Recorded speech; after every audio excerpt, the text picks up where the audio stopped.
Hi guys, let me start with the usual disclaimer. It is late July in Milan. I've got all the windows closed. I've not turned on the air conditioning because then that sort of impinges upon the sound quality, which is already quite echoey, despite the quality of my microphone, I hasten to add. So beads of sweat on the forehead, yes, but I'm trying to make sure there's not too much noise. So do bear with me on that score. Today I wanted to talk all about linguistic privilege. We hear so much talk about white privilege, but it's also come to my attention that linguistic privilege is very much something that I experience day in, day out. Growing up as a native English speaker, I have had a number of benefits, and it's only when you actually pause and analyse and assess things that you realise that yes, you are quite fortunate depending on which language you grow up speaking. So as I said, in case you haven't already guessed, I grew up as a native English speaker, and this really helps both in my personal life and professionally, the latter working as a conference interpreter and as a football commentator. But first of all, let's just acknowledge the fact that English is very much the lingua franca throughout the world.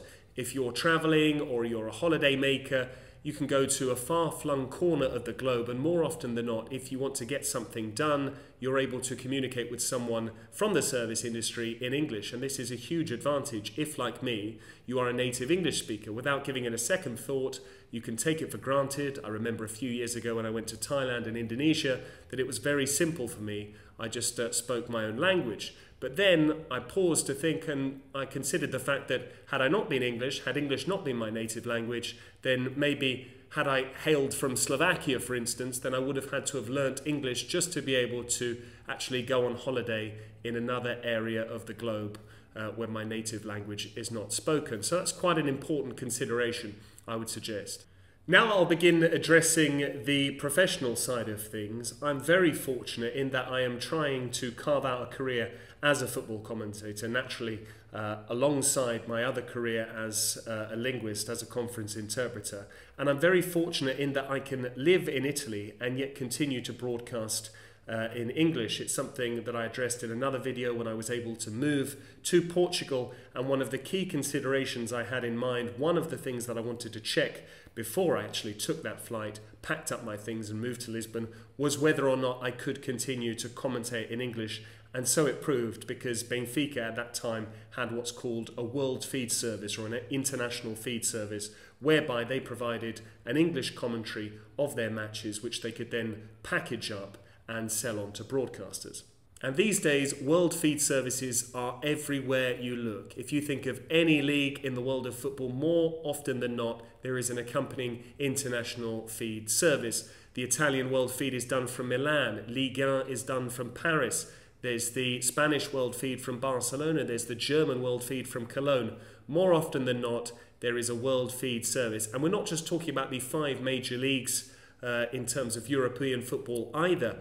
It really opened my eyes post-pandemic when countries in the Far East, Japan and Korea, were back playing football before some of their European counterparts.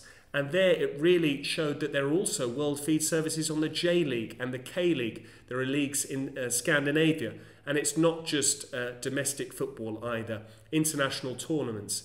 FIFA have host broadcasting services. They will provide English commentary on youth tournaments, so U17 women's, U20 men's, whatever it may be, futsal, beach soccer. More often than not, there is a world feed service, African Cup of Nations, which means that there are just so many broadcasting opportunities for English commentators. And this is once again another example of linguistic privilege. That was liquid football!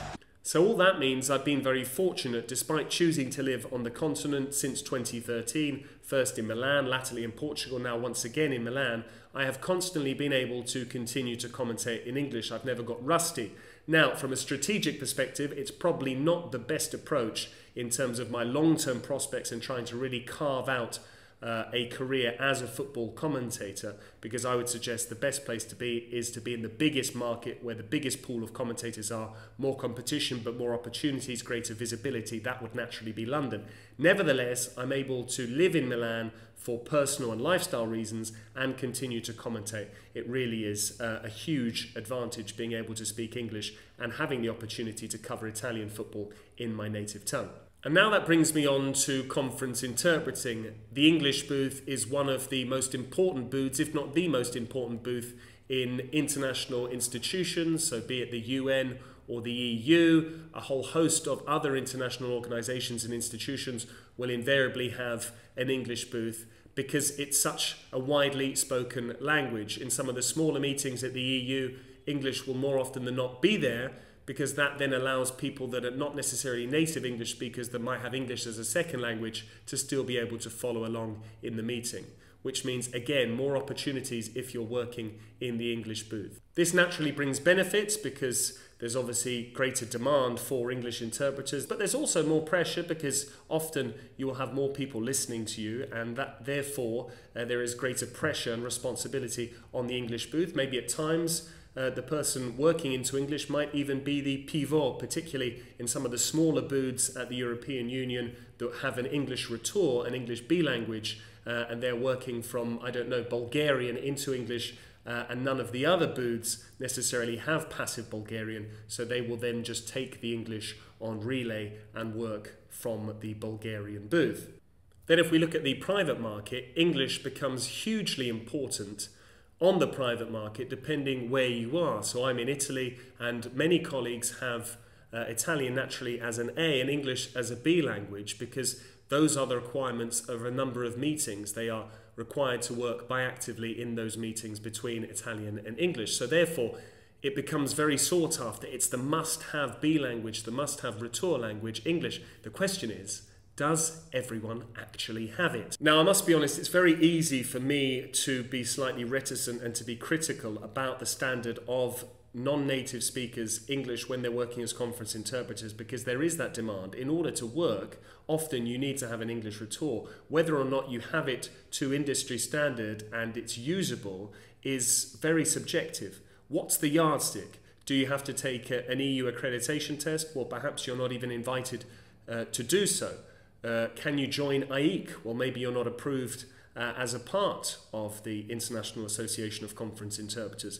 Do you ask a native speaker colleague of that language, would you listen to me, and can you necessarily ascertain whether or not you think my retour language is acceptable? I think this is one of the huge stumbling blocks when it comes to it, and so naturally it's a difficult one, because on the one hand you want to be very professional, but on the other hand you also want to be able to accept work, do the job, and hopefully get good feedback from the client. So I think it can be quite a tricky balance to strike in terms of saying, yes, I do have an English retour, this is it. As I've said, it's relatively easy for me because I was able to qualify as an EU accredited conference interpreter just by presenting two C languages, French and Italian. Do I work into Italian? Yes, I do. I work into Italian in terms of football, but I don't present Italian as a B language outside of that subject matter. I specialise in football, and because of the demands of football, then I will work into Italian in a press conference, often because I'm just booked as an interpreter on my own for these two 20-minute long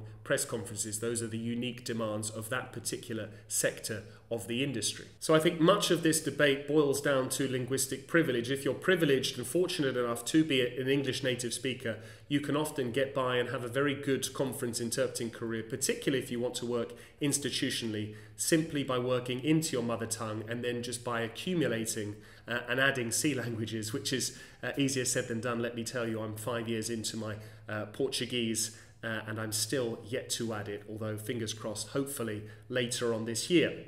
And just one final point, bringing it back again to football interpreting, much like we have that world feed service for football matches to be commentated on, similarly, English, the English booth, is present in every meeting when it comes to major international tournaments for UEFA, for FIFA. So regardless of the tournament, there will always be an English channel there. So even if you've got Senegal playing against Norway, you will have French, Norwegian and English as the three working languages there, which means, again, there are opportunities. But it's also, from a practical perspective, it makes sense. English can therefore be used as that relay language. So often someone who's working perhaps from Norwegian into English and from English into Norwegian, maybe they don't have French necessarily in their combination, so they're then able to listen to the English and then work from English back into Norwegian when the Senegalese coach is speaking in French, for instance. So practical, yes, but also, once again, a huge advantage if you are an English A, if you are working in the English booth, there will be more opportunities as a result. One of the real difficulties, I think, when it comes to being an interpreter is saying yes to the right jobs, but also being in a position to say no and to make sure that you don't necessarily damage your reputation by saying yes to jobs that you're not necessarily qualified for, by overstretching yourself, and that's something I want to look at in the next video.